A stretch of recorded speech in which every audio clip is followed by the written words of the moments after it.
Hi, I'm Eric Friedman. I'm the Marketing Director here at Mad River Glen, and we're celebrating our 65th anniversary of Mad River Glen. It started back in 1948 and 49 season, and we have a very special guest here that I'd like to introduce. Is Gerry Muro, who was the creator of Skeet If You Can.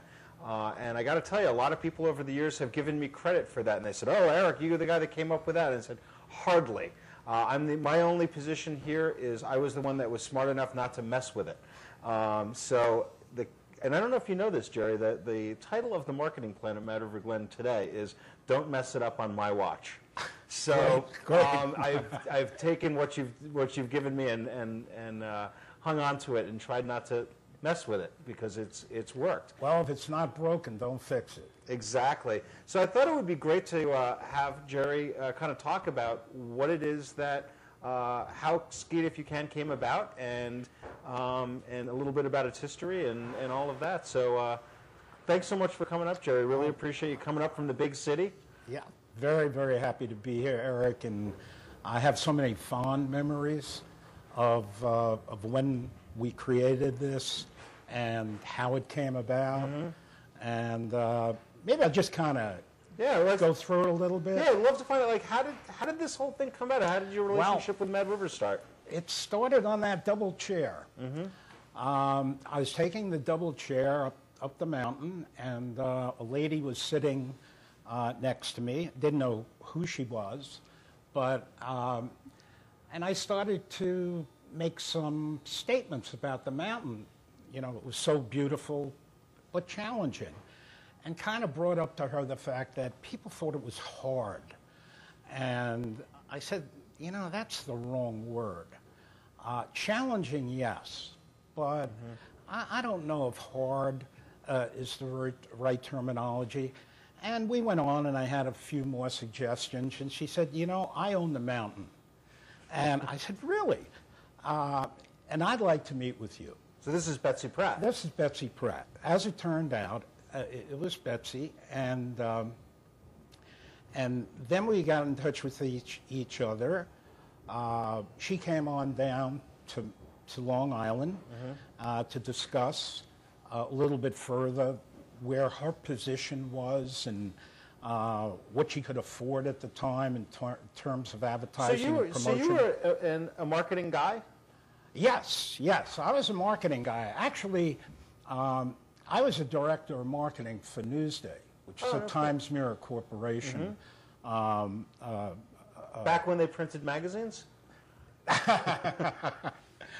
back, yes, way back. And but I thought this would be a fun venture to get involved in. So as it turned out, we had that meeting, and she gave me some pretty good insight as to where everything was at. And I said that I would be back to her with some ideas.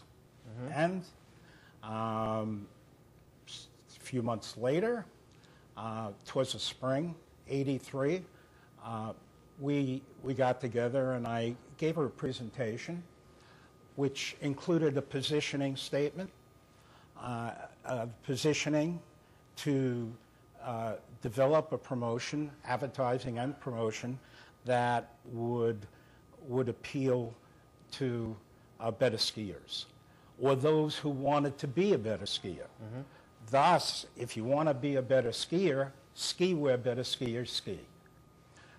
And also with that, showed her some mock-ups of a bumper sticker campaign that I thought would be terrific, since it's so inexpensive, and you know, it could get the word out all over visually, and she was very happy about that.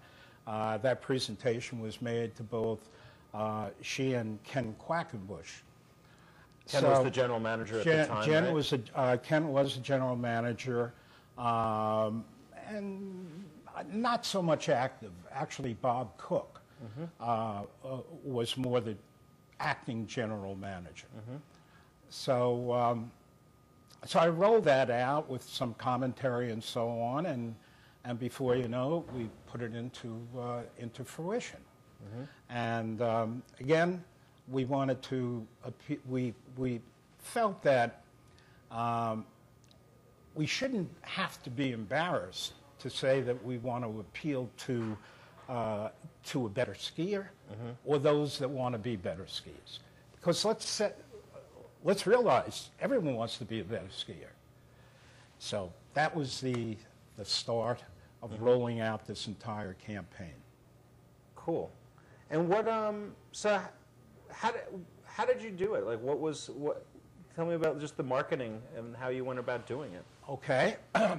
Well, we did come up with I developed a series of press releases that I thought should be sent out to the various ski magazines. It was Powder and Ski and Skiing, and there was some outside the ski industry as well.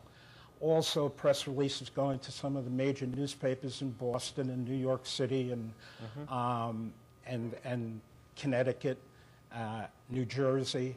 So we started that push in the campaign with a press release talking about Mad River Glen, the skiers' mountain. So that kind of started it all. Then we had, I guess we started with 1,000 or 2,000 bumper stickers, and we started to distribute those. Is that one of the original ones right there? Here it is. That's the original, huh? That is one of the first run Wow. bumper stickers. And along with that, we came up with a new brochure that talked about, it's an old axiom that to ski better, you should ski with better skiers. And you might well add, ski where better skiers ski. And ski where better skiers ski seemed to be the tagline going on through even till today. And then we had this that would be put, for those that didn't want a real visual on a bumper, we would put this on a window. And also... And that was cutting edge at the time. Oh, it was. It was. It was kind of unheard of. And then we came up with a new trail map with Bob Cook's help. With the topographic trail map. Yes. I think also Peter Alexander, I guess he was involved with the contour. They had begun developing a contour map rather than, the traditional. Right. To give the different height variances and so on of the mountain.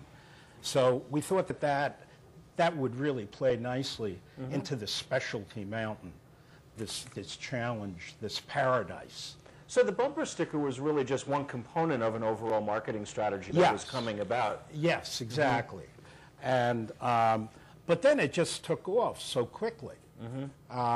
And before you know it, people wanted them. And we printed more, year after more. And it was always a giveaway, right? Yes. Always a giveaway. But initially, in order to get the word out, we put them in various locations, whether it be right here in Waitsfield and Warren and maybe Burlington at the airports, got permission to do that. And so they would pick it up counter by counter. And then it got into some of the local stores as well. And before you know it, you saw more and more on the cars. And then there were requests coming in. How do I get one? Where do I get one? They're still coming in, Gerry. I can see. I mean, I can see by this unbelievable array of pictures of this all over the world, out of the world, and under the world.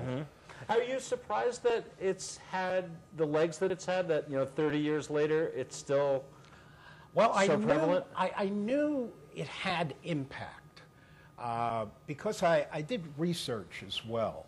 I had a couple of focus groups in and so on before we actually launched this to see, what they thought of it, and it was all positive results. I knew it would have impact, but I never really thought that it would go globally and outside the globe and under the globe. So I didn't realize it would get as big as it got. And are you aware of the fact about the National Skiers Association had done some research on branding for ski areas? I think I would mention this to you earlier. Yeah. About how the National Skiers Association did this research, and they found out that Mad River had the highest brand recognition of any ski area in the nation. And I got a call from them saying, well, tell me about the Ski It If You Can campaign and what's involved in it. And they were comparing it to multi-million-dollar campaigns done by the Whistlers and Vales of the world. And when I told them that, I said, well, we spent, they asked, how much money did you spend on it? I'm like, well, we spent $600-700 a year in printing up the stickers. And they're like, yeah, and what else? I'm like, well, that's pretty much it. And people get them, and they bring them all over the world and put them up, and they send them to us. And they were shocked. Because, again, this research that they were doing was showing that people knew the Mad River and Glen name because of the Ski It If You Can sticker. That's wonderful. It really is. I didn't know about that until you had just told me. But I'm not surprised. I mean, with the visibility that you have all over the world and so on, that I wouldn't be surprised. And I guess it might even be a quick lesson in branding. For sure. To students of marketing as to how this all unfolded and developed and went on and on and on. Well, you'll be very glad to know that in the last maybe 10 years, I've had no less than 3 or 4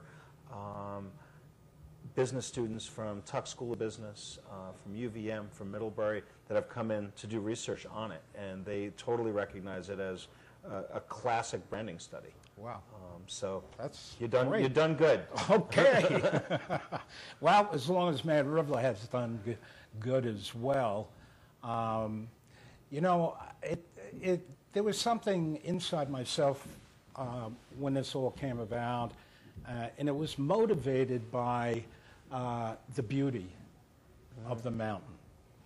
It's just a wondrous area with its forests, with its winding trails, with its natural snow, and the peoples. The people here are a unique set of people as well. That's for sure. And I think that adds to the mountain, and the comfort that one has. I like to think of it as the Mad River Glen family of skiers. Family of skiers.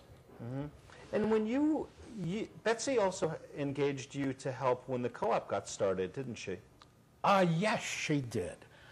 So the co-op, I think a lot of people don't realize that the co-op was her idea. Oh, yes. It was her idea. She had a list of different people. She wanted to sell the mountain. She told me of her desire to do that. And she said, I'm going to reach out to people that I know in the surrounding areas from Massachusetts, from Connecticut, and so on, that know Mad River Glen, and maybe a nucleus of those people will help me get this thing started. Well, months went by, more than months went by, and I got a phone call, and she said, Gerry, quote unquote, you're the only one I can count on. Can you help me sell the mountain? The rationale was that she really wanted to sell it back to the skiers and not have one of the larger mountains come on in and mow the trees down, open up the trails, and make it all things to all people. We wanted to keep it. She wanted to preserve it. Preservation was the word. And she wanted to preserve it for future generations, as was. So I then I developed and I implemented a program.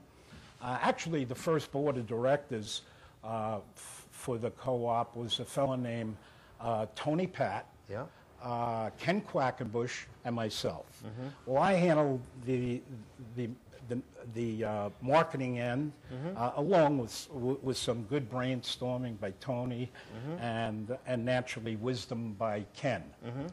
So then we came up with a list of people that we could focus and target to, and I came out with different correspondents, letting them know as to what we were going to do and that they could be part of this unique family of skiers, and then the entire program. After a lot of, lawyering, okay, I don't know how many different lawyers we had involved to see if we could do this. This would have been the first co-op, okay, that ever existed for a ski area. Still is. Okay.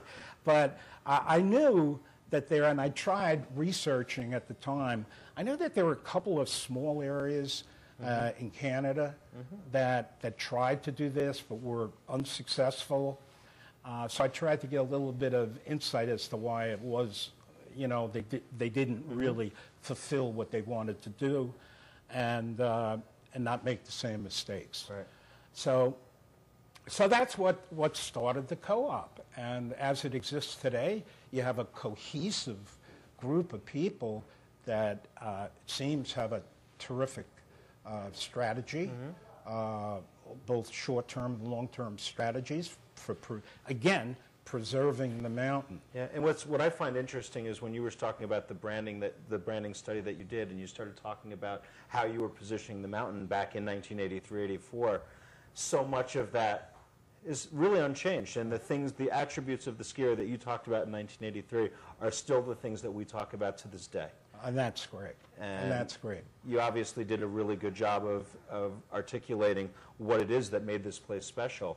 And thank goodness that Betsy recognized that it's what differentiated this ski area from all of the other ski areas. And thank goodness when the co-op took over, they understood it as well and knew not to mess with it. So and I do have to commend Betsy because it was some original thinking there, as you know.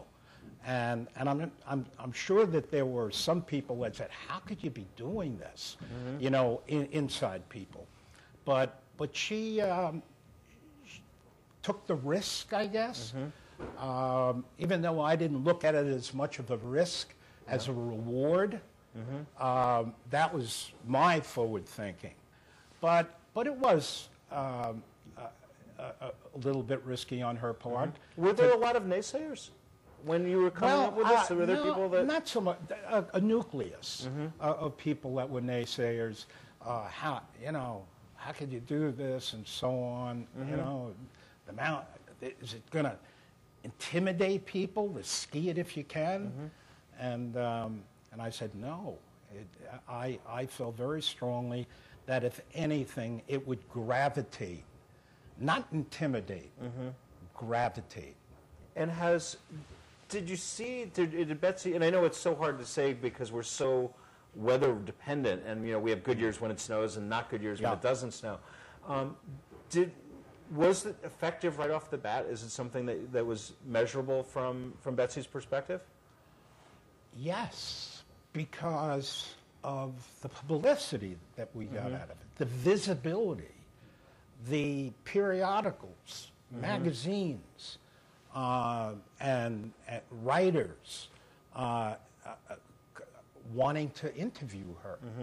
So it became quite evident after the first press releases went out that she had an audience of people that would promote the mountain, and it became evident quite quickly.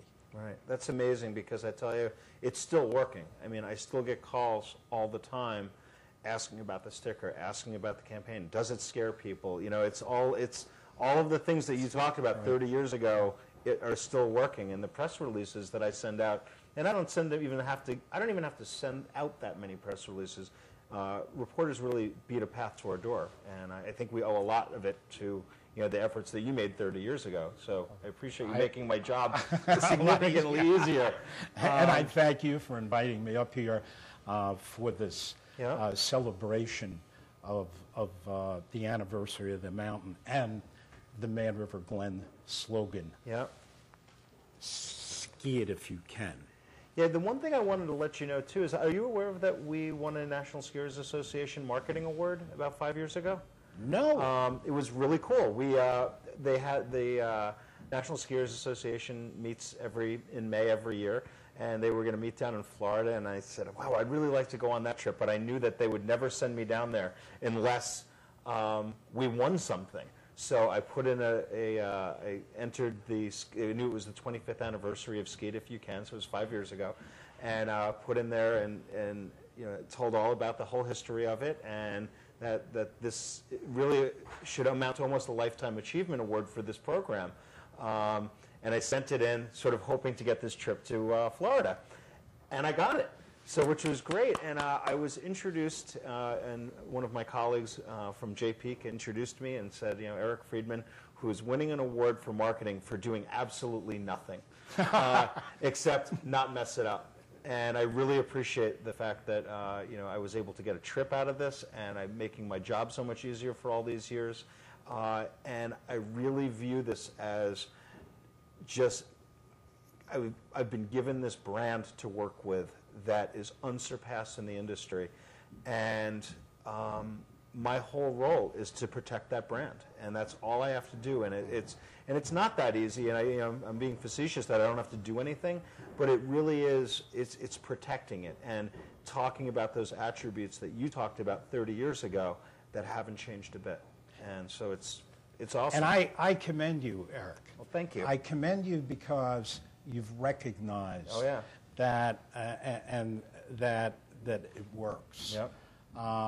And that if something works, it's not broken. Yep. Let's not try to fix it, as we see many times. Yep. Or put your own stamp on it, and it's crazy.